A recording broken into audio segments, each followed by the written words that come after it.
everyone, and welcome back to Channel 54 News. Today we have a new episode, and it's a very interesting one. We're doing something different, and we have a guest with us. He's going to introduce himself in a few and tell us about his business. So stay tuned. So hello. So welcome to our show, and I'd like you to introduce yourself and tell us about your business. Thank you, Beth. Thank you for the show. My name is Dominic Mutua. I'm the co-founder of SAFVIC Furniture Enterprises. The abbreviation SAFVIC stands for two names. That is Safina and Victor. Those are the directors of this company. They are my parents. That's really nice. It was very thoughtful of you. Thank you very much. Okay, so let me ask you something. I see you've been here for quite some time. Since umekuwa biz for some time now. When did you start your business? Apparently, our business started back way in 2010 as a small medium business. And during that time, I had sketched it or designed it just to be able to make me and some few coins and basic needs since I was in university during that time. And there was more free time to interact and waste a lot of time. So personally, I was busy doing studies and trying to be an entrepreneur during that time. So when you started, it was just plainly for survival. But eventually, you got deeper and deeper into it. So when did you actually start realizing that unataka kufanya now this for the longest time until now? Okay, thank you. Now, during that time, 2010, I started doing it as a business to make me earn a living. We went ahead in 2012. When it reached a time for me to graduate, I realized many youths to whom we were schooling with were jobless. And since they were jobless, they were working with envelopes with CVs. I realized, what is wrong with me?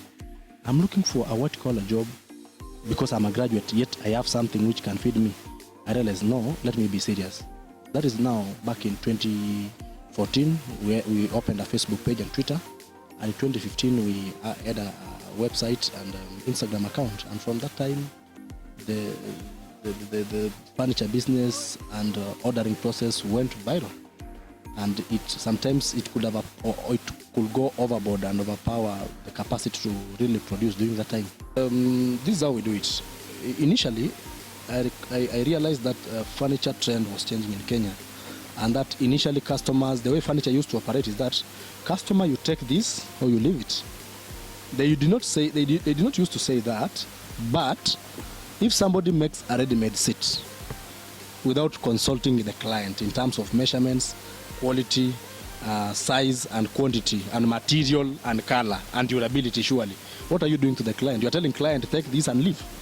But I came up with that narrative of why don't we source for the timber, source for the raw material like the fabrics, beginning with the high-end fabric to the low-end fabric from the supplier in China or Turkey, and we assemble them in our warehouses and stores, and now let the customer come, becomes the driver, then we become the makangas. What is wrong with that? Whereby the customer becomes the king, we become the servants. And that's now how we trended online and eat the market. Yes. So where do you get your materials from? I heard you've said something about China, Turkey. So tell us where you get your materials from. Now, in between Turkey and us, we have the people who import. They are in Mombasa Road. Some of them are in Kikomba, but high-end fabrics are in Mombasa Road. We source them after customer within our workshops. We have samples, the ones you can see before us. It's more than 5,000 samples with different structures, textures, colors, and light, heavy, right, and so forth. So out of that pool of giving customers options, then when a customer comes here, he feels, yes, I'm considered here. And this is where I will get what I want. And that's how they end up placing their orders. Yes. So if I came here, maybe with a specific item I saw maybe on Pinterest, would you be able to make it for me exactly like I want it to? Yes. Now, the question of whether it will come out or not, provided you give us measurements of the space of the seat, the quantity, is it a 3-seater, 7-seater, then you choose a fabric, my friend. There will be no issue. And I prefer customer who visits, because visiting give a customer the chance to taste the texture. When you take these catalogs to a studio and you take the photos and you send to the client, yes, customer will capture the colors, but the hidden agenda in these fabrics is rough, smooth, or in between. That's where we lose it online. Sometimes when customer is in Kisumu. So we always tell customer not to be rigid. If you are very far, be flexible. You can get something which did not maybe suit your entire interest, but you'll bear with us, because also customer coming from Kisumu to come and touch the fabric is also expensive. However, nowadays we have derived a method. We send fabrics, customer select the colors. I want this by ticking them. Then we come here, we go to the warehouse, we cut them into small pieces, we put them into the envelope, and we send it as a parcel. Now, out of 30 or 20 pieces of fabrics, customer will go and throw away maybe 25. He remains with 5 pieces. He puts in the envelope and send back. Out of 5, customer is giving you an option that within the 5, choose any. Do you guys deliver to everywhere, Ama? What happens if someone is not from Nairobi? Now, this is what happens. We realized a lot of clientele were outside Nairobi. And specifically, I want to thank Kisumu and Mandas. They have really boosted us. Now, with customers having a lot of trust from outside Nairobi, we realized that it was very important to have structure. And this is how we formulated structures. We realized if we do our own transportation outside Nairobi, tier and wear will be very costly on us. And that means we shall close down. So we approached Wells Fargo, whom now we came on table, designed an agreement which will bind both of us, that they'll be doing our deliveries countrywide at a given percentage, and we scaled it down to 12.5% the cost of the product. And out of that, the realization of customer service was realized, whereby customer delivery is done to the doorstep, not just to the nearest town, but they reach nearest town, they call you and ask you where are you, they come until you are home. Yes, and now with that, customer felt now that what makes me not to order from these guys, if they can partner with Wells Fargo and you can order and they deliver, then what is it? It becomes really, the business became easy because of structure. Yes. Sasa, what are some of the struggles that you've gone through kwanza starting up the business and mahali hadi imefika saizi? Now, number one, when I started this business, I was the one-man getter. I was the one doing sales, designing the designs, choosing the fabric with the customers, ensuring delivery is done on time. It was madness. I could not go for holidays. But after realizing that business with one person managing everything, if I die, it means the entire business collapse. So I came up with structure whereby we have sales, we have logistics department, which now negotiate with Fargo on how transportation should be done. We have quality control department, which ensures that the quality of customers is up to date and up to the required standard. Even if it's not international standard, but agreed standard with the customer. We came up with a department of procurement, which procures all these materials. And out of that, I feel relieved, and I can go for holiday even if it is 3 months. So it was a painful process for you to relinquish all the authorities and power for some people to run the business for you. Bearing in mind that I was the one running the business, and I had the tricks of closing all the sales and talking to client in case there was delay. These are new people on board who are not able sometimes to go overboard, because the authority also, as much as I've relinquished everything, the authority is limited. And very limited in this sense that there is sometimes a way they are not going to sell an item at a given price. If I have capped it at 50K, sometimes they can't sell it at 40. But maybe I had authority to sell it at 40. So you find that it was tricky. I was sometimes scratching my head whenever I was asking, what has happened now? But it was a painful process, but I am now healed. I can do my things. People now, because there's process. I check at sales online, I check all the conversation. In the evening, everybody compiles a report and send the report via the email, what you have done today. Yeah? There is customer review on the other side. So my work is to go and play golf. March, Corona was announced. So nakumbuka kukakuja, businesses were told to shut down. So how was your business doing or faring your time when businesses were closing? And if you were to compare progress and you make maybe after business now they resumed, just tell us about your part of Corona, your episode, your time. I don't want to be tagged as a person who enjoys the importance of calamity. But even since biblical times, when calamities come, there are people who benefit. There are people in Kemsa who have benefited this calamity, but I don't have evidence with that. There are people in medical fraternity, maybe who carry out tests of corona, and everybody ends up paying. They have generated sales. To my side, I can say that corona has done us a lot of favor. We have sold a lot. And if it was my wish, corona can continue. But what I'm not happy about, no, listen to me, what I'm not happy about is if corona is killing people. But if corona is just there, it has increased sales. How? Let me explain it this way.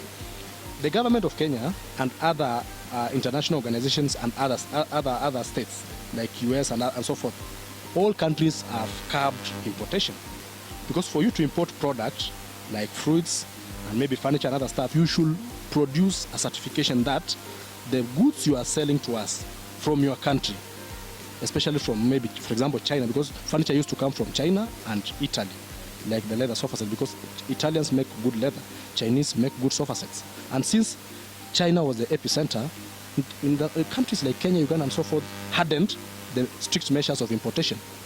And by hardening that, you have to provide evidence that the goods you are selling to us has reached a standard, international required standard in terms of packaging and maybe disinfectant, spraying, and so forth. So with that, with that standard being so high, people opted not to export furniture. And now, locally, people are building homes, and some homes were finished with fittings and doors and wallpapers and curtains. So what was remaining was furniture. And we will not wait until corona ends, because this corona is not ending anytime soon. So some people opted, let's buy locally. And initially, if I can break it this way, before corona, we were enjoying maybe 20% market, 80% was export. Now, I want you to look at this. If 80% was export and it has already been messed, so it means this 20% will grow to cater for the deficit. And that's how we ended up making. Because before corona, I used to make 10 beds. When corona hit with the lockdown, we could make 100 beds. Because before corona, maybe after work, people could go and spend a lot of time in restaurants, hotels, and in cinemas where they could watch movies. But now with the strict measures of government of by 7, be home, somebody could go home and sit on the floor in the carpet and say, what? So I've been not be having sit. And the government, there was a prediction that there will be a total lockdown. You remember that? Whereby you will not even see a sunlight. So people opted, some people installed I know even people in internet fraternity have gained. People installed internet, Wi-Fi's. So how do you install Wi-Fi and a screen and you don't have a seat? Some people changed the cushions only. So we sold a lot. I remember we sold a lot of cushions.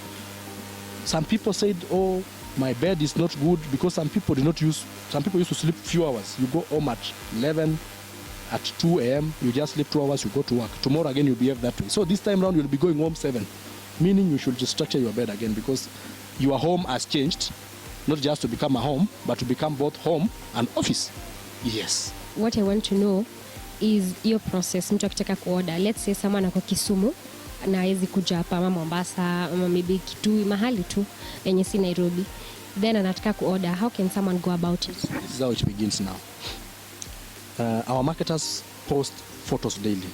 There is Monday, they post beds. Tuesday, they post TV stands. Wednesday, dining table. Thursday, baby cots. Friday, wardrobes. Sunday, beds. It rotates that way until we capture all the furniture spectrum. And maybe the other Monday, it will be wallpaper and curtains. So when customer looks at this photo, there's a way the photos trend depending with the algorithm of how Instagram have set it. Sometimes it's not about even boosting pages. You can post a photo and it can reach more 10,000 people. So out of that, people will ask you how much. marketing team should go there politely, because by person asking how much and it has been viewed by 5,000 people, it means this one person is very interested and this is what he has been looking for. So you go online, the way I've trained my people, you answer them. Thank you very much for contacting SAFVIC Furniture Enterprises. The item above is 45,000. For more information, call or WhatsApp our number, whereby our number is 0724 133 066. So when you box our WhatsApp, it now means the sales is almost being closed, because by coming to WhatsApp, it means you have saved our number, and by coming there now, you are a lead. So you are being given options of what, if it's a coffee table which was white, you get green, yellow, orange, gray, and so forth. So out of more variety now, you are told you can increase the size or make them many depending on the quantity, especially for those people who run hotels. Sometimes they want 100 coffee tables to be used in those hotels' rooms. Now, that's how we operate. And out of that, customer will place an order by paying 50%. And our system of payment is secure. You can pay through PayPal. There is a bank transfer. There is check. There is direct M-Pesa, Lipa na M-Pesa. There is pay bill. There is swapping the card. There is a PDQ machine here. So all our payment method is secure. You can also pay through the website. Yes. How do you deal with competition, especially now where you are right now? I've seen you also have your neighbors, some neighbors who are also kind of doing the same thing. How do you cope with that competition? One, I will put it this way. One, we don't compete. We have a dream and a target, and we have where we want to be in the next 5 or 10 years. We have a long-term plan. So what we do, we up our game in everything. There's a team, there's architectural design department, which design these products. And that's why when you look at our pages, it is standing out. Daily we come up with new ideas. When some people are trailing behind, maybe trying to see when they post, we had already posted and we own it. And secondly, to tackle the issue of competition, when we sell our product to our customers, we give our customers a business card, which is called loyalty card, meaning this customer will get points by referring other customers. So sometimes it's not a must for you to shop with us. You can just be referring customer. You say, I've referred Alfred, I've referred Wanjiku, I've referred Otieno, I've referred Kiplanga. These customers are 10. And every customer, I'm getting 3,000. So far I have 30K. Customer tells you, I want a coffee table and a TV stand. So my advice is, may there be a coexistence. If youths have started to do their car wash and some juakali, government should come up with a structure of registering these businesses. Even if you are not loaning them anything, just register them, put them in groups, and tell them that at the end of the day, where they are responsible for the security of that area. And that's why the government came up with the Nyumba Kumi initiative. Nyumba Kumi cannot be there without youths, because these elderly people cannot manage to walk from place to place. And elder people don't know people. But youths, they know each other, and they know who is a visitor in that area. So my on side of government should come up with now structures of institutionalizing everything, making sure that these businesses are known wherever they are, and government should link us with the institution of funding, like banks, SACCOs, and so forth. So thank you so much, Dominic Mutua, for having us. It's been an honor. We've had a great time, and thank you for your wise words. You're an inspiration, actually, to business and patience. I had business requires a lot of patience. I know, yeah. So thank you so much, and yeah, thank you everyone for watching this episode, and tune in to the next one.